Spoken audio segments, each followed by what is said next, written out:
Hello বন্ধুরা, আমি মৃন্ময় আবার চলে আসলাম আরেকটা ব্লগে। এই যে আমার একটা কলা গাছ, আমি এই কলা গাছটা বসিয়েছিলাম কয়েক মাস আগে।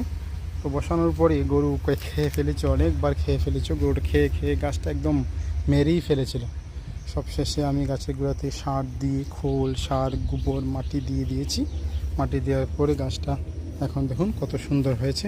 এখন গাছটা সুন্দর হচ্ছে, সে নতুন গাছের চারা ছেড়েছে।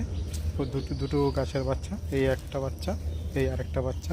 এই হচ্ছে আমার একটা গাছ, এই হচ্ছে গাছ। আর এই হচ্ছে একসাথে অ্যাকচুয়ালি তিনটা গাছ লাগিয়েছিলাম পরপর।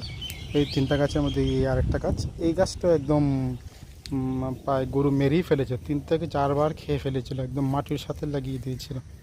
কিন্তু শেষ অবধি আমি এটাকে পরিচর্যা করে এই পর্যায়ে নিয়ে এসেছি।